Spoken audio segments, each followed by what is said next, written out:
Evangelho de hoje, Evangelho de Mateus, capítulo 12, versículos 46 a 50. Naquele tempo, enquanto Jesus estava falando às multidões, sua mãe e seus irmãos ficaram do lado de fora, procurando falar com ele. Alguém disse a Jesus: "Olha, tua mãe e teus irmãos estão aí fora e querem falar contigo." Jesus perguntou àquele que tinha falado: "Quem é minha mãe e quem são os meus irmãos?"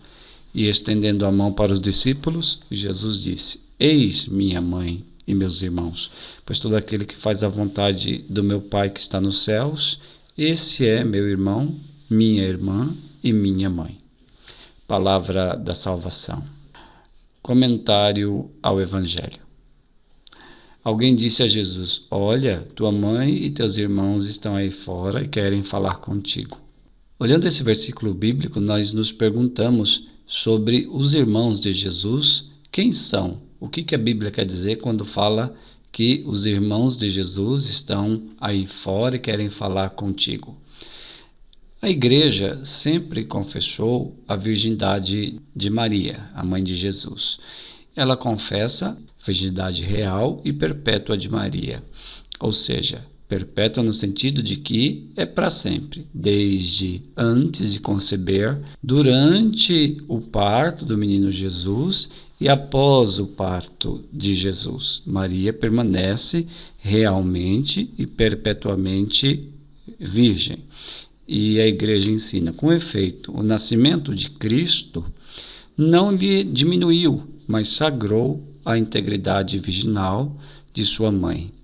Isso porque alguns falam: mas no parto não tem como a mulher permanecer virgem, porque fisiologicamente já não é possível estar intacta. Acontece, no entanto, que a virgindade, que a igreja sempre se referiu, é justamente o fato de ela não ter coabitado com homem nenhum. Ou seja, Maria não teve nenhuma relação sexual, nem antes, nem durante a gravidez, nem após a gravidez. Então, a igreja sempre confessou a integridade da virgindade de Maria em todos os momentos de sua vida. E por isso, a liturgia da igreja celebra Maria como sempre Virgem Maria. A Escritura menciona irmãos e irmãs de Jesus. Essas passagens, no entanto, não designam outros filhos. Alguém poderia dizer: mas a Bíblia fala. A igreja pode até dizer que Maria é sempre virgem, mas na Bíblia está escrito irmãos e irmãs de Jesus. No entanto, essas passagens não designam outros filhos de Maria. Com efeito, Tiago, José, irmãos de Jesus, que aparece em Mateus 13:55, são os filhos de uma outra Maria, discípula de Cristo, que significativamente é designada como a outra Maria. Essa referência a outra Maria aparece em Mateus 28:1. Então, quando nesse texto que nós lemos hoje fala dos irmãos de Jesus, está se referindo a parentes próximos de Jesus, porque era assim no Antigo Testamento que os parentes próximos eram designados, eram chamados de irmãos. Existe todo o estudo bíblico que comprova isso, que algumas passagens do Antigo Testamento, parentes próximos são chamados de irmãos. Mas alguém poderia insistir: mas na Bíblia está escrito irmãos, então são irmãos. Então, se a pessoa quer levar a Bíblia ao pé da letra, ela vai ter muitos problemas. Por exemplo, em Romanos 8:26 está escrito: os que ele distinguiu de antemão, também os predestinou para serem conformes à imagem de seu Filho, a fim de que seja o primogênito entre uma multidão de irmãos. Aqui a palavra irmãos está acompanhada da outra palavra multidão, multidão de irmãos. Jesus é o primogênito entre uma multidão de irmãos. Se formos levar a Bíblia ao pé da letra, Maria deveria ter dado à luz a uma multidão de pessoas, e isso não é verossímil, ou seja, não podemos levar a Bíblia ao pé da letra. Jesus, confessa a fé da igreja, é o filho único de Maria, mas também, conforme a Bíblia, é o primogênito entre uma multidão de irmãos. Então, dizer que Jesus é filho único de Maria, que Maria permaneceu sempre virgem, não contradiz a Escritura quando ela diz que Jesus é o primeiro primogênito de uma multidão de irmãos.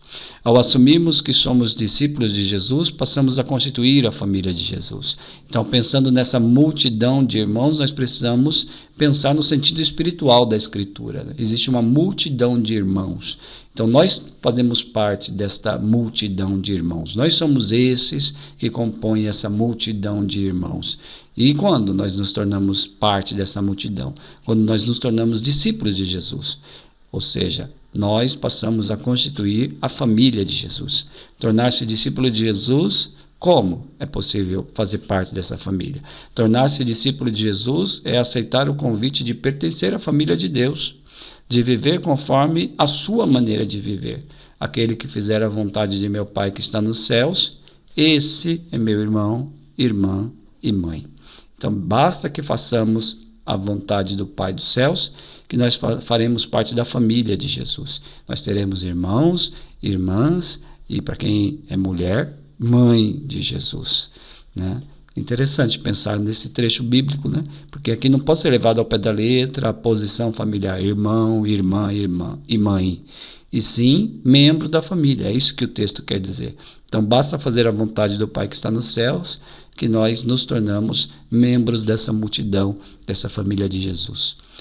Então peçamos à Virgem Maria que interceda por nós, hoje e sempre, que nós façamos parte dessa multidão de irmãos, que nós sejamos sempre membros da família de Jesus e obedeçamos a palavra, façamos a vontade do Pai.